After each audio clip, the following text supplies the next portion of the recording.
14번째 주일 또 평신도 주일 오전 축제 예배에 우리에게 주시는 기록된 하나님의 말씀은 신약성경 야고보서 1장 1절로 8절 말씀입니다. 이 계시의 말씀을 한 절씩 한 절씩 교독하실 때 다 같이 살아계신 주님의 음성을 들으실 수 있기를 바랍니다. 이제 교독하겠습니다.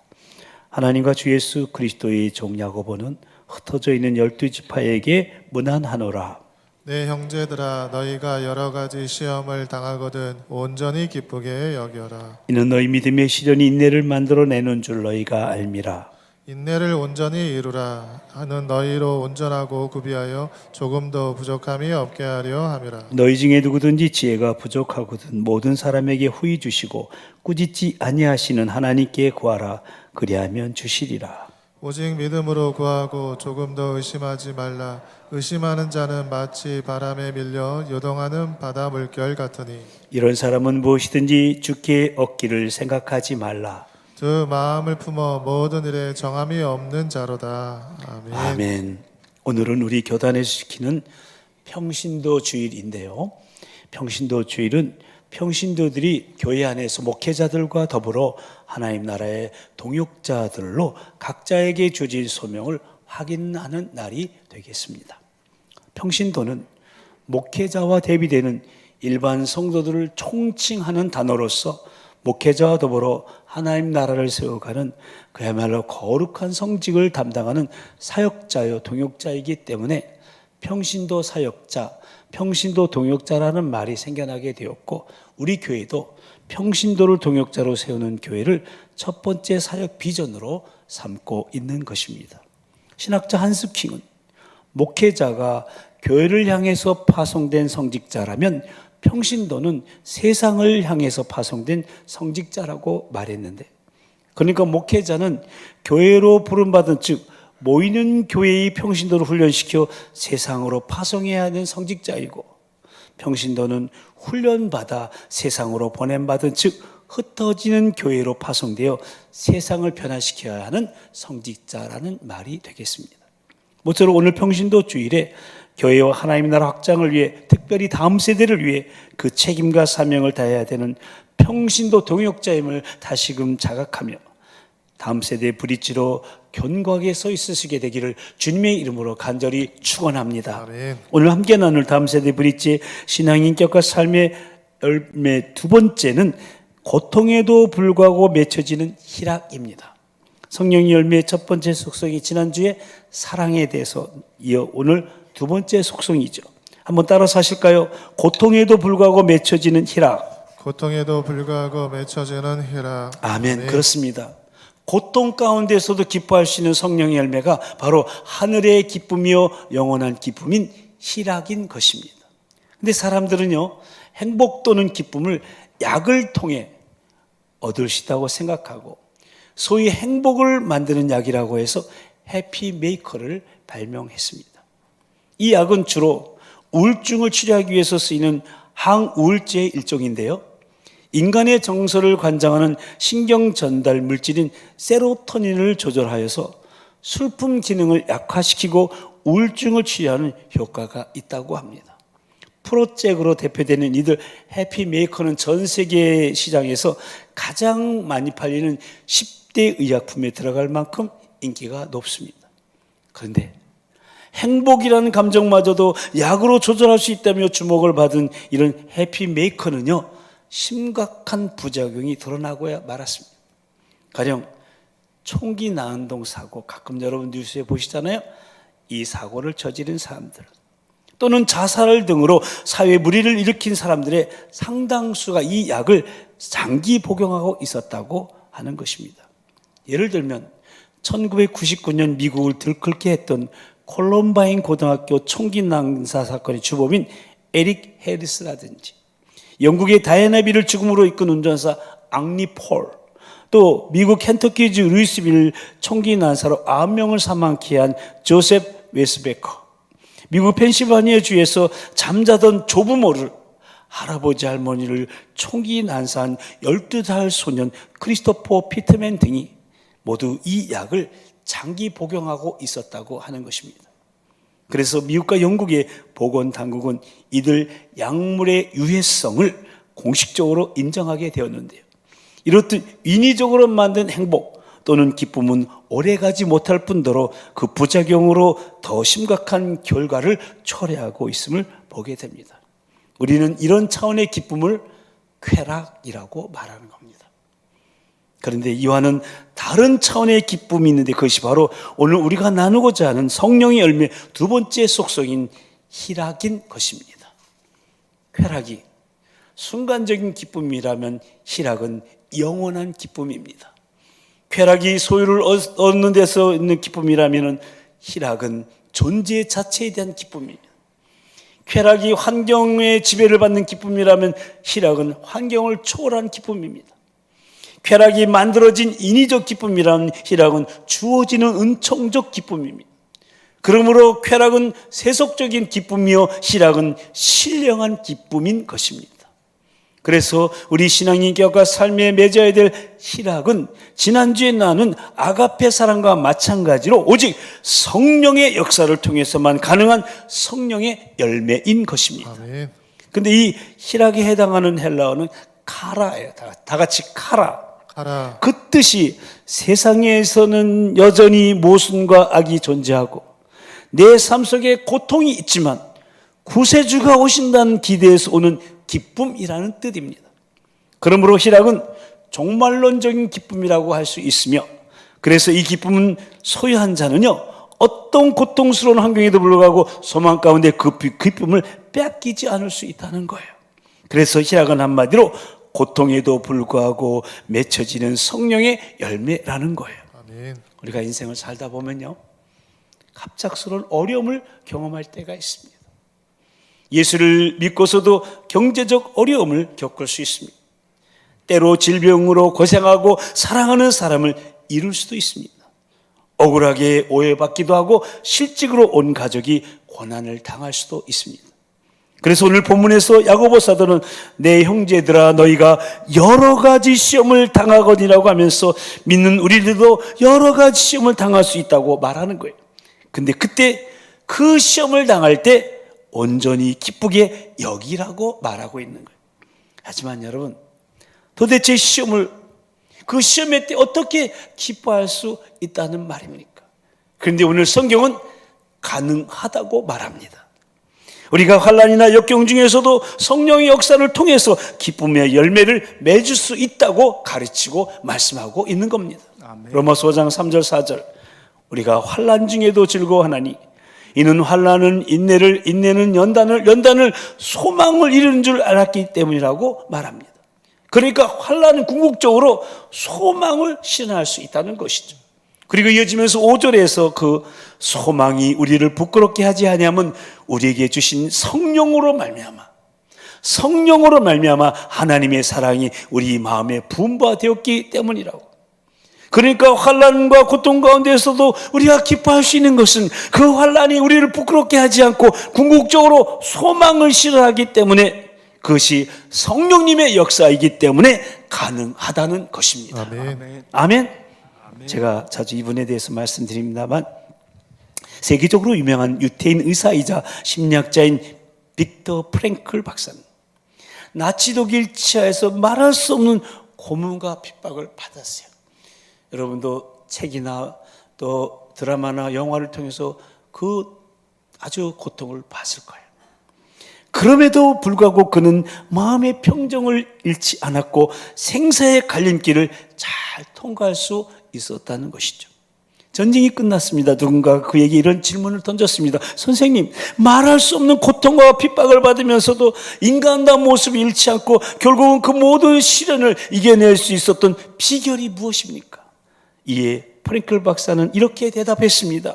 나는 그 고통이 나에게 줄 유익을 끊임없이 생각했고 그 유익이 어떤 소망으로 나타날 것인가를 계속 바라다 보았습니다.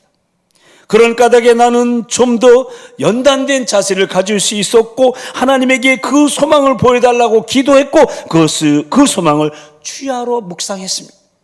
그 소망이 나로 하여금 이 고통 속에서 생존하게 만든 비밀이었습니다. 그렇습니다. 만일 우리가 환난 중에서도 그것이 궁극적인 유익과 소망이라는 걸 묵상할 수만 있다면 우리가 시험 당하는 중에도 기뻐할 수 있는 것입니다. 아멘. 그것이 바로 고통 중에도 맺혀지는 실학의 열매인 것입니다. 아멘. 그렇다면 시험이 우리에게 주는 궁극적인 유익과 소망은 무엇일까요? 오늘 본문을 통해서 세 가지를 발견하게 되는데, 첫째는 우리를 믿음의 사람으로 성숙시킨다는 거예요. 첫 번째 읽어보실까요? 시작. 우리를 믿음의 사람으로 성숙시킨다. 아멘. 오늘 본문 3절 말씀 다시 한번 읽어볼까요? 시작.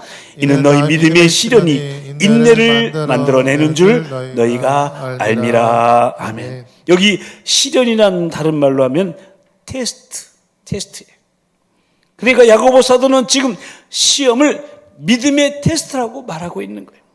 여러분, 어떤 테스트이든 테스트는 통과해야만 무엇인가 얻게 되고 또 그 다음을 향해서 나아갈 수 있지 않습니까? 여러분, 우리 학생들이요, 자녀들이 시험이 없다면요 공부 안 할 거예요. 시험이 있으니까 공부하잖아요. 그리고 그 시험을 통과해서 한 단계씩 한 단계씩 진급해 나아가게 되는 거죠. 마찬가지예요.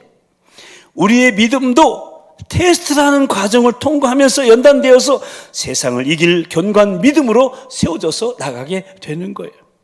그래서 여러분, 성경에 나오는 하나님의 사람들, 또 믿음의 족적을 남긴 신앙의 위인들을 보면은 어떤 모양으로든 어떤 정도로든 이 믿음의 테스트를 받은 후에 견고한 믿음으로 세워져서 하나님 나라의 주역들로 쓰임받았다는 걸 우리는 발견하게 되죠. 1세기의 그리스도인들도 격렬한 믿음의 테스트를 통과한 거예요. 오늘 본문이 어떻게 시작하고 있습니까? 하나님과 주 예수 그리스도의 종 야고보는 흩어져 있는 12지파에게 문안하노라. 그러니까 지금 야고보 사도가 편지를 쓰고 있는 그 대상은 흩어진 12지파, 즉 흩어진 이스라엘 백성들, 바로 흩어진 유대 그리스도인들입니다. 그런데 그들이 왜 흩어졌습니까? 바로 고난 때문에, 박해 때문에 흩어진 거예요. 그리고 흩어져서도 끝난 게 아니에요. 계속해서 고난과 박해를 받았어요. 매우 중요한 믿음의 테스트였던 것이죠. 그리고 그 믿음의 테스트를 통과하면서 그들의 신앙은 금보다도 순수하고 보배롭게 자라났던 것이죠. 우리는 믿음 하면은 우리 믿음의 조상이 된 아브라함을 떠올리게 되는데요. 하루는 하나님께서 밤에 아브라함을 이끌고 밖으로 나가시면서 이렇게 말씀하셨습니다. 하늘을 우러러 무뼈를 세울 수 있나 보라. 네 자손이 이와 같으리라. 아멘. 그러니까 자손이 하늘의 별과 같이 그렇게 셀 수 없을 정도로 많아진다는 것이죠. 그런데 여러분, 아브라함이 쉽게 자손을 얻었습니까? 아니죠. 이 말씀을 받을 때가 75세예요. 근데 25년이 다 지나가 100세가 다 되었는데도 아들이 얻기가 어려워요. 거의 절망적이었어요. 저렇게 아기 소리가 안 들린 거예요. 근데 100세가 되더니 죽은 것 같은 몸에서 극적으로 아들 이삭이 탄생하게 됐어요. 기적적으로 아들을 얻고 이제 아버지 아브라함은 얼마나 기뻤을까요? 아마 그 이삭을 안고 그냥 밤낮으로 앉으나 그냥 막 손가락도 깨밀고 막 이빨에 뽀뽀하고 막 그랬을 거예요. 감격으로 바라보고 있었어요. 그런데 여러분, 어느 날 갑자기 정말 생각지도 못한, 아니 상상조차 할 수 없었던 청천벽력 같은 하나님의 명령이 떨어집니다. 여호와께서 이르시되 네 아들을 네 사랑하는 독자 이삭을 데리고 모리아 땅으로 가서 내가 내게 일러준 한 산 거기서 그를 번제로 드리라. 여러분, 번제로 죽이라는 거는 산채로 잡아서 각을 뜨고 그렇게 해서 죽여서 바치라는 거예요. 아들을 죽이라는 거예요. 얼마나 큰 충격이었을까요? 아니, 주실 때는 언제고 이제 와서 죽이라니, 이게 왜 말입니까? 아브라함은 아내 사라에게 감히 이 말도 꺼내지 못해요. 아내가 알았다면 어떻게 될까요? 혼자 밤잠도 못 이루고 고민하고 여러 가지 생각이 스쳐 지나갔습니다. 그리고 드디어는 결심하고 아침에 일찍 일어나서 아들을 번제로 드리기 위해서 아들과 함께 3일길을 모리아산을 향해서 떠나갑니다. 그것에 도착했어요. 제단을 쌓고 아들을 결박해 제단에 올려놓고 손을 내밀어 칼을 잡고 아들을 치려는 순간 죽이려는 순간 하나님께서 급하게 아브라함을 부르시며 그 행동을 멈추게 하십니다. 아브라함아, 아브라함아, 그 아이에게 손을 대지 말아라. 절대 내 손을 대지 말아라. 그에게 아무 일도 하지 말아라. 내가 내 아들 내 독자까지도 내게 아끼지 아니하였으니 내가 이제야 네가 하나님을 경외하는 줄 알았노라. 아멘. 7번째 테스트예요, 이게. 아브라함에게 하나님께서 7번 시험을 하셨어요. 6번째가 다 통과해서 마지막 테스트예요. 아들을 잡아 죽이는 테스트. 아브라함이 이것까지 통과하는 거예요. 이때 하나님께서 아브라함에게 축복하세요. 이 말씀 같이 읽어볼까요? 시작.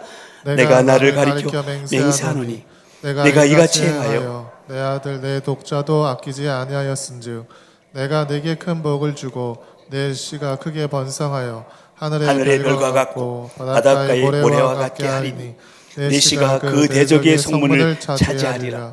또 내 씨로 말미암아 천하 만민이 복을 받으리니 이는 내가 나의 말을 준행하였음이니라. 아멘. 너로 말미암아 내 씨로 말미암아 천하 만민이 복을 받으니 바로 예수 그리스도의 탄생이 이 안에 있는 거예요.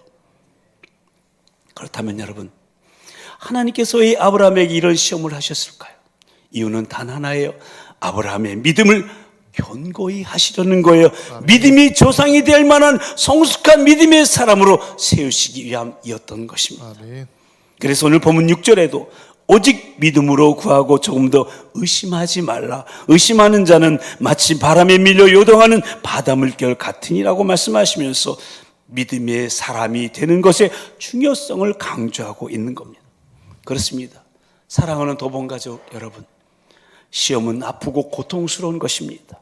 그럼에도 불구하고 이 시험을 통과하고 나서 내가 하나님이 기뻐하시는 흔들림이 없는 견고한 믿음의 사람이 된다고 확신할 수만 있다면, 그리고 그러한 믿음의 사람들에게 주어지는 그 놀라운 상급을 바라볼 수만 있다면 지금의 이 고통을 견딜 수가 있지 않겠습니까? 더 나아가 고통에도 불구하고 우리는 기뻐할 수 있지 않겠습니까? 그래서 시험은 우리를 믿음의 사람으로 성수시키는 것이죠. 아멘. 또한 시험이 우리에게 주는 두 번째 유익과 소망은 우리로 인내의 사람이 되게 한다는 거예요. 두 번째도 읽어보실까요? 시작. 우리로 인내의 사람이 되게 한다. 아멘. 그렇습니다. 시험이 왔을 때 우리가 어쩔 도리 없이 해야만 하는 일이 하나 있어요. 그것은 바로 견디는 거예요. 어떤 때는 다른 일을 하나도 할 수 없어요. 그냥 견딜 수밖에 없는 경우도 있어요. 그런데 이 견디는 것이 참으로 중요한 거예요. 오늘 본문이 어떻게 말씀합니까? 본문 4절도 같이 읽어보실까요? 시작. 인내를 온전히 이루라. 이는 너희로 온전하고 구비하여 조금도 부족함이 없게 하려 함이라. 아멘.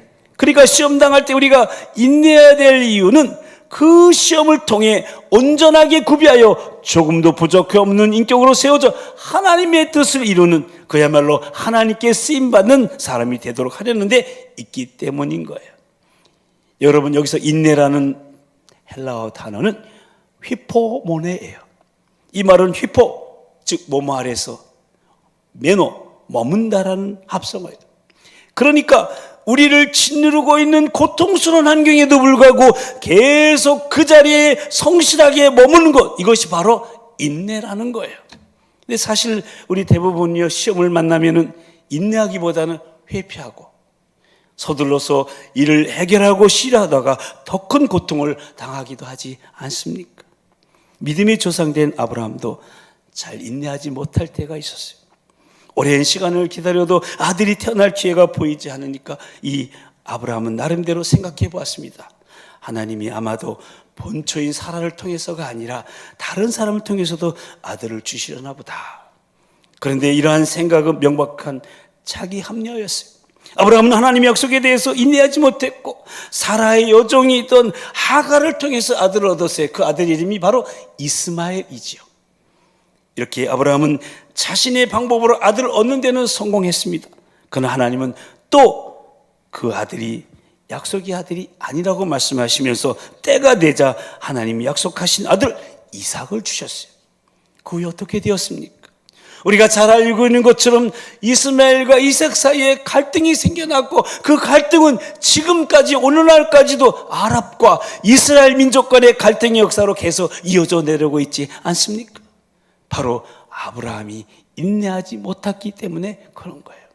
이스라엘 민족 민담집에 나오는 아브라함에 관련된 이야기를 보면요, 어느 날 저녁 무렵에 아브라함이 텐트 밖에 앉아 있었는데 저 앞에서 80이 넘어 보이는 노인 하나가 아주 남는 옷차림으로 다리를 절면서 다가오더랍니다. 얼굴이 초췌하고 삐져마른 모습이 며칠간 아무것도 먹지 못한 것 같았어요. 그런데 그 노인 아브라함의 장막에서 하루 쉬어가도 괜찮겠느냐고 묻습니다. 그러자 아브라함이 예 그러시죠 하고는 그 노인을 안으로 모셔들여와서는 이스라엘 법대대로 노인의 발을 깨끗이 씻어주고 저녁 식사상을 대접했어요. 근데 이 노인이요, 식사를 앞에 두고서 기도도 하지 않고 그냥 막 식사를 먹는 거예요. 그래서 아브라함이 노인장, 여 하나님은 모르십니까? 하나님께 감사 기도 드리고 식사하셔야죠 라고 말했답니다. 그랬더니 이 노인이 뭐라 그러냐면 여 하나님이라니 나는 이 음식이 내 하나님이요 라고 말합니다. 그러자 아브라함이 화가 났습니다. 아니 어떻게 하나님을 그렇게 모독할 수 있습니까? 당장 나가시오. 나는 당신 같은 사람은 대접하고 싶지 않습니다 하고 쫓아냈습니다. 그리고 그날 밤에 아브라함이 잠자리에 들자 하나님이 꿈에 나타나 말씀하십니다. 아브라함아, 오늘 저녁에 내게 노인 하나가 찾아왔지? 네. 근데 그 노인을 왜 쫓아내느냐? 열받잖아요. 아니 하나님도 보셨잖아요. 아니 하나님의 이름을 모독하지요. 음식이 자기 하나님이라고 하면서 감사기도도 안 하고 식사하니까 제가 내쫓았지요. 그때 하나님께서 이렇게 말씀하셨다고 합니다. 아브라함아, 나는 그 노인을 80년이나 참았는데 너는 하룻밤 한시도 참을 수 없었더냐. 그런데 여러분 히브리서에 보면요, 그런 참지 못했던 아브라함이 마침내 참는 것을 배워가지고 결국 하나님의 약속을 받았다고 하는 기록이 있어요. 6장 13절에 15절 말씀 같이 읽어보실까요? 시작. 하나님이 아브라함에게 약속하실 때 가리켜 맹세할 자가 자기보다 더 큰 이가 없으므로 자기를 가리켜 맹세하여 이르시되 내가 반드시 너에게 복주고 복주며 너를 번성하게 하고 번성하게 하리라 하셨더니 그가 이같이 오래 참아 약속을 받았느니라. 아멘. 오래 참아. 그렇습니다. 사랑 우리 도봉가족 여러분, 시험은 아프고 고통스럽습니다. 그러나 그 시험 중에 오래 참는 인내의 과정을 통해 하나님이 기뻐하시는 온전하고 성숙한 사람이 되어간다면, 그리고 그런 나를 통해 하나님의 대시로지는 복을 누릴 수 있다면 우리는 이 고통 가운데도 이렇게 말할 수 있지 않겠습니까? 주님, 그러면 제가 기뻐할게요. 아프지만 힘들지만 기뻐할게요. 이렇듯 시험은 우리로 인내의 사람이 되게 한다는 거예요. 그리고 더 나아가 시험이 우리에게 주는 마지막 세 번째 유익과 소망은 우리로 지혜의 사람이 되게 한다는 거예요. 세 번째 읽어보실까요? 시작. 우리로 지혜의 사람이 되게 한다. 아멘. 오늘 본문은 시험 당하는 자들에게 지혜를 구하라고 말씀하신 5절인데 같이 읽어볼까요? 시작.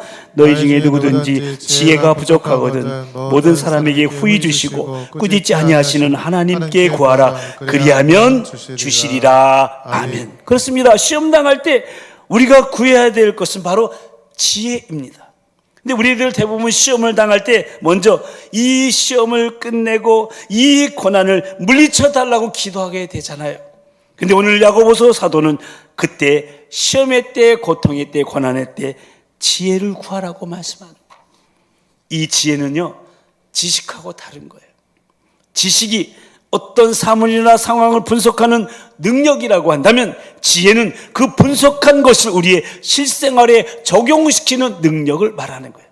그러니까 지혜는 지식을 바르게 사용하는 인격과 기술의 종합으로 우리의 삶 전체와도 관련되어 있는 거예요. 그러므로 구체적으로 부딪히는 삶의 현장에서 어떻게 살며 어떻게 올바른 판단을 내릴 것인가, 특히 어려운 상황 속에도 고난 속에서도 어떻게 승리의 삶을 영위할 것인가에 대해서 중요한 것이 바로 지혜라는 것이에요. 근데 우리는 이 지혜를 하나님께 구할 수가 있어요. 그러면 하나님께서 이 지혜를 구하는 자에게 기뻐하시면서 그 지혜를 허락해 주시기 때문에 그런 거예요. 그 옛날 솔로몬이 왕이 되었어요. 백성을 잘 다스리고 섬길 수 있도록 하나님께 지혜를 구했어요. 그때 하나님이 너무나 기뻐하시면서 지혜만 주신 게 아니에요. 거기에다 명예도 존귀도 장수도 더하여 주시겠다고 하신 것이 바로 그 증거가 아니겠습니까? 오늘 본문에서 야고보 사도는 그 하나님을 모든 사람에게 후히 주고 꾸짖지 아니하시는 하나님이라고 묘사하고 있어요. 그 하나님께 구하라고, 그리하면 지혜를 얻게 될 것이라고, 그래야 그 지혜로 시험을 넉넉히 이기며 승리하게 될 것이라고 격려하며 권면하고 있는 것입니다. 그런데 그 지혜를 구할 때 꼭 잊지 말아야 될 것이 있어요. 그것은 바로 오직 믿음으로 구해야 한다는 거예요. 아멘. 후히 주시고 꾸짖지 아니하시는 그 좋으신 하나님의 속성을 신뢰하고 믿음으로 구해야만 한다는 거예요. 그래서 야고보 사도 오늘 본문 6절 이하에서 말하고 있죠. 같이 읽어볼까요? 시작. 오직 믿음으로 구하고 조금 더 의심하지 말라. 의심하는 자는 마치 바람에 밀려 요동하는 바닷물결 같으니 이런 사람은 무엇이든지 주께 얻기를 생각하지 말라. 두 마음을 품어 모든 일에 정함이 없는 자로다. 아멘. 그러니까 기도 응답에 대한 확신 없이, 지혜에 대한 사모함도 간절함도 없이 그냥 중언부언하듯이 기도하지 말라는 거예요. 그런 기도는, 그렇게 믿음 없이 하는 기도는 하나님과 세상을 겸하여 섬기는 두 마음을 품은 사람들의 기도이기 때문에 고난을 이기는 지혜도 그 어떤 기도 응답도 기대할 수 없다는 거예요. 그러므로 사랑하는 우리 도봉가족 여러분, 우리 모두 이 지혜를 믿음으로 구하시게 되기를 바랍니다. 아멘. 특별히 고난의 때, 시험의 때 더욱 사모하시면서 구하시게 되기를 바랍니다. 아멘. 하나님이 지혜를 주실 때 우리는 그 지혜로 시험을 뚫고 나가게 될 거예요.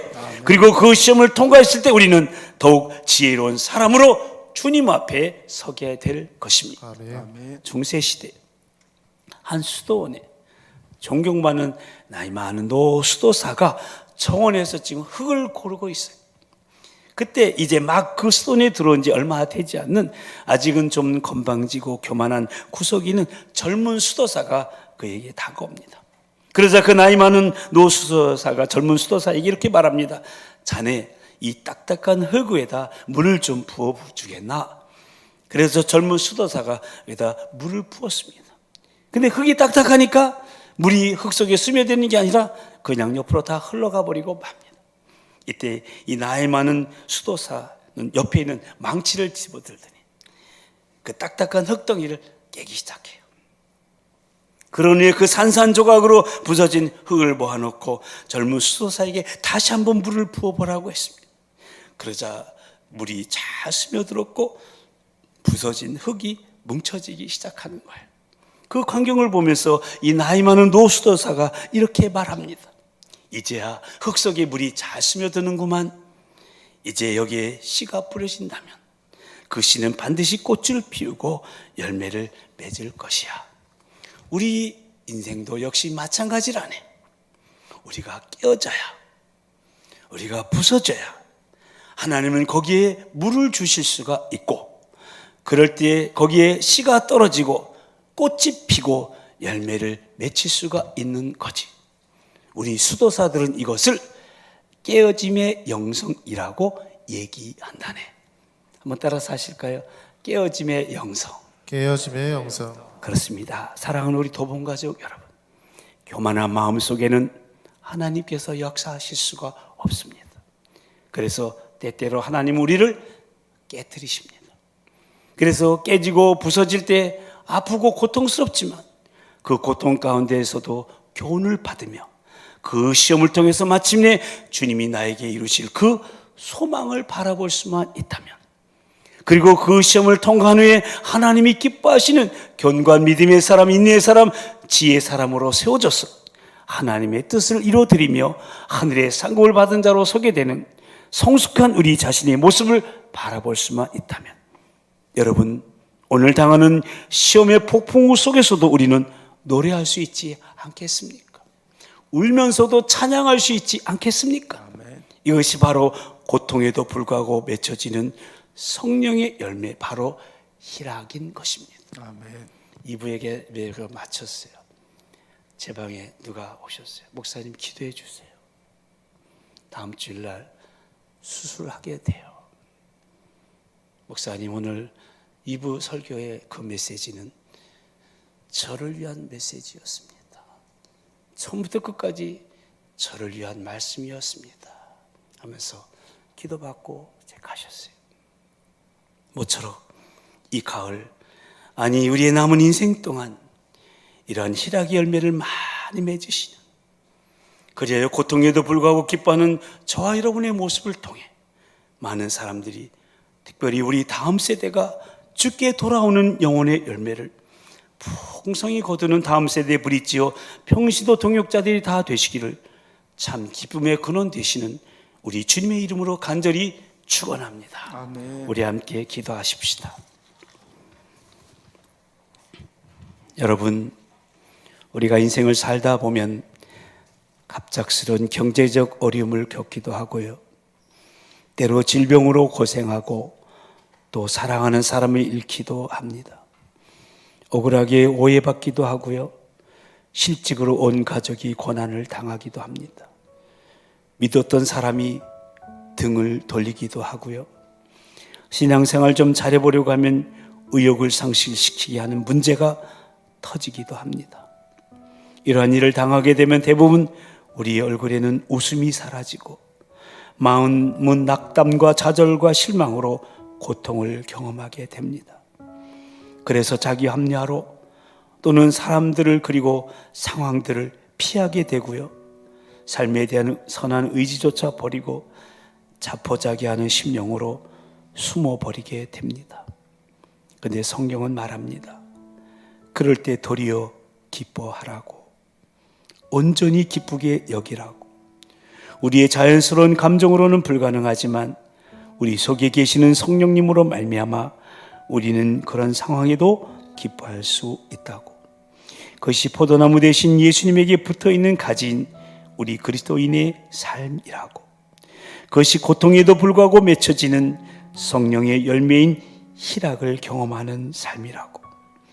그러니 지금의 이 고통이 그 시험이 믿음의 테스트임을 잊지 말고, 그리고 그 시험을 통과한 후에 하나님이 기뻐하시는 견고한 믿음의 사람, 인내의 사람, 지혜의 사람으로 세워져서 하나님의 뜻을 이루어드리며 하늘의 상급을 받는 자로 서게 될 자신의 모습을 바라보라고 우리 주님 오늘 말씀을 통해 격려하며 도전하십니다. 우리 시간 그 주님께 기도하십시다. 주님, 제가 그렇게 하겠습니다. 깨지고 부서질 때 아프고 고통스럽지만 그 시험이 마침내 가져다줄 유익과 소망을 바라보며 기뻐하겠습니다. 울면서도 찬양하겠습니다. 그래야 이 가을, 아니 나의 남은 인생 동안 희락의 열매를 많이 맺으며 그런 고통 중에도 기뻐하는 나의 모습을 통해 많은 영혼들이, 특별히 우리 다음 세대가 주께 돌아오는 영혼의 열매를 풍성히 거두는 다음 세대의 브릿지요 평시도 동역자들이 다 되게 해달라고, 성령님 힘주시고 도와달라고 이 시간 사랑하는 우리 주님 한번 부르시고 다 같이 동성으로 기도하시겠습니다.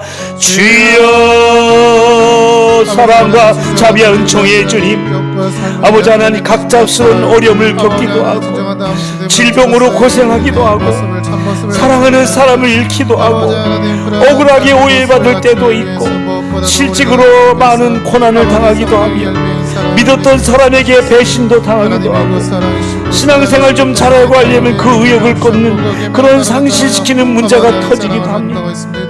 이러한 일을 당할 때 우리의 웃음이 없어지고 우리의 마음은 낙담과 좌절과 실망으로 고통당하게 됩니다. 아버지 하나님, 피하게 되고 숨어버리기도 합니다. 주여, 그럴 때 오히려 기뻐하게 해주시고 온전히 기쁘게 여기게 해주시고, 내 자연스러운 감정으로는 불가능하지만 우리 속에 계시는 성령님으로 말미암아 하나님 그런 상황에도 기뻐하게 하여 주시며 예수님에게 붙어있어 아버지 하나님 고통에도 불구하고 맺혀지는 성령의 열매인 희락을 경험하는 우리의 삶이 되게 도와주시옵소서. 그 고통이, 그 시험이 믿음의 테스트라는 걸 잊지 말고 그 시험을 잘 통과하게 해주시고 하나님이 기뻐하시는 견고한 믿음의 사람, 인내의 사람, 지혜의 사람으로 서게 하여 주시며 하나님의 뜻을 이루어드리는 하늘의 상급을 받는 자로 서게 될 우리 모두가 되게 하여 주시옵소서. 깨지고 부서질 때 아프고 고통스럽지만 마침내 내게 가져다 유익과 소망을 바라보며 기뻐하겠습니다.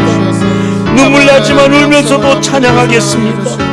아버지 하나님, 이 가을 우리의 남은 인생 동안 희락의 열매를 많이 맺으면서 그렇게 하나님 앞에 영광 돌리면서 살아가겠습니다. 우리의 결단을 받아주시고 우리 때문에 우리 주변의 VIP들이 저 죽어져가는 영혼들이 소망 없는 자들이 우리 자녀들이 목장들이 새로워지게 해주시고 다음 세대 그리스도 병신도 동역자들로 우리를 다시 서게 하여 주시옵소서. 하나님의 지혜를 구하게 해주시고 그 지혜를 통해서 하나님 인도할 수 있는 진정한 희락을. 하나님 아버지, 결실의 계절인 이 가을을 맞이하여 삶과 사역에 있어서 열매 맺는 가을, 열매 맺는 인생을 살고자 하는 소원을 갖게 하시고 다음 세대 브릿지의 신앙 인격과 삶의 열매인 성령의 열매에 대한 말씀을 나누게 하시오니 참으로 감사를 드립니다. 오늘은 지난주 사랑에 이어 그 두 번째 속성인 희락에 대해서 말씀을 나누고 이 시간 그 희락의 열매를 맺고자 성령님의 도우심을 구하며 기도했사오니 우리의 기도를 들으시는 주님, 우리의 생각과 결단을 붙드시고 혼란스럽고 아픈 우리의 마음을 어루만지시고 다스려 주셔서 고통 중에도 기뻐하시는 희락의 열매를 맺게 하여 주시옵소서. 지금 비록 너무 아프고 고통스럽지만 그 고통이 그 시험이 믿음의 테스트임을 잊지 말고 그 고통 가운데서도 그 시험이 마침내 가져다줄 그 유익과 소망을 바라보며 고난을 이길 지혜를 구하며 끝까지 인내할 수 있도록 성령님 도와주시옵소서. 그리하여 그 과정을 통해 하나님이 기뻐하시는 견고한 믿음의 사람, 인내의 사람, 지혜의 사람으로 세워지게 하시고 마침내 우리의 삶과 사역 현장에서 하나님의 약속이 이루어짐을 경험하며 그리고 그런 날을 통해 참 기쁨의 복음이 힘있게 증거되어 많은 영혼들이 특별히 우리 다음 세대가 주께 돌아오는 것을 보는 다음 세대 브릿지요 병시도 동역자들이 다 되게 하여 주시옵소서. 아멘. 이번 가을이 우리의 남은 인생 여정이 바로 그런 희락의 열매를 맺는 기회요 삶의 장이 되게 하여 주시옵소서. 아멘. 미사없고 고통에도 불구하고 맺혀진 희락의 열매를 우리의 신앙이 껴가 삶에 맺혀지게 하실 성령님을 사모하며 참 기쁨의 포도나무 되신 우리 주 예수 그리스도의 이름으로 간절히 기도드리옵나이다. 아멘. 이제 다 같이 일어나셔서 찬송가 458장 부르십니다.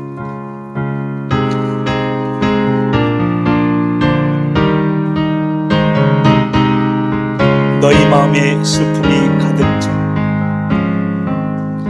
너희 마음에 슬픔이 가득할 때 주가 위로해 주실 것입니다. 아침 해같이 빛나는 마음으로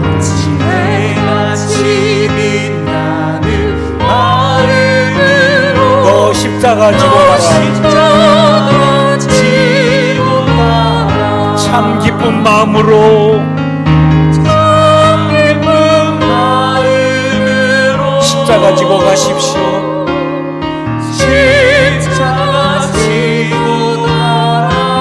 내가 기쁘게 십자가 지고 가면 슬픈 마음이 위로를 받을 것입니다.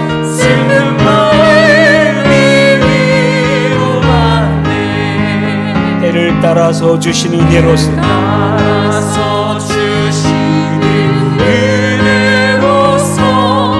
다른 신령이 힘을 얻게 됩니다. 주가 언약한 말씀을 기억하고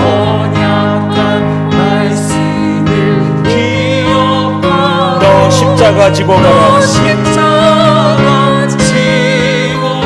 옆에 사람을 축복하면서 참 깊은 마음으로 십자가 지고 가십시다.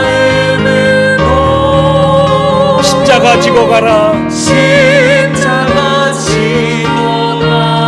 내가 기쁘게 십자가 지고 가면 내가 기쁘게 십자가 지고 가면 슬픈 마음이 위로받게 될 것입니다. 양손을 높이 들고 내가 맡은 일 성실히 행할 때에 주님 앞에서 상 받을 겁니다.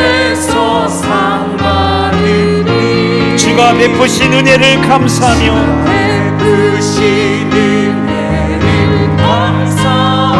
너 십자가 지고 가라.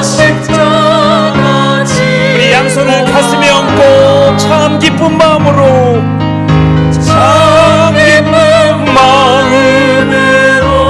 십자가 지고 가겠습니다.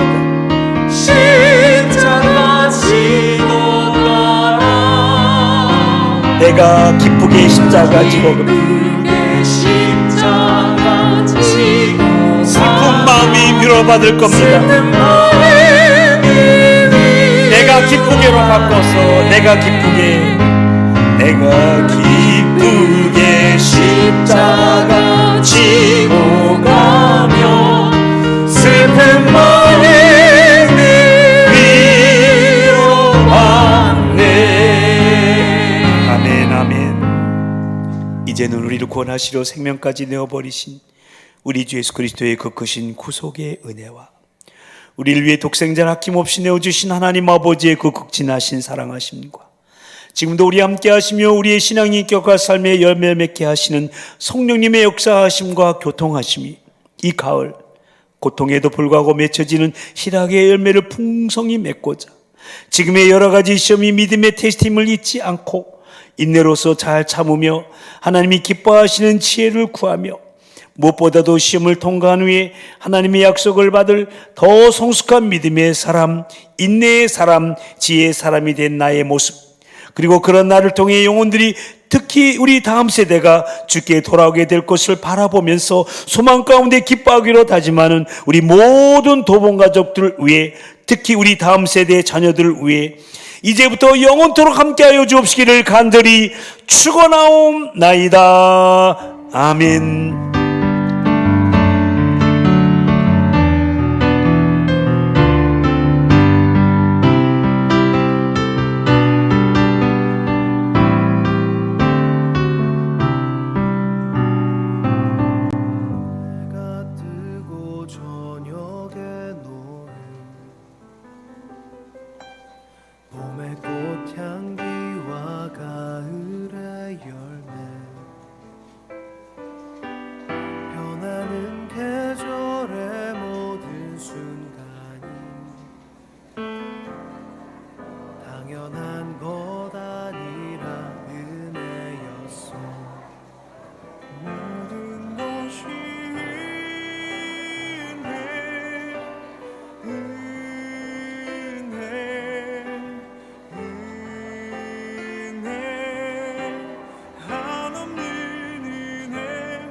삶에 당연한 건 하나도 없었던 것을 모든 것이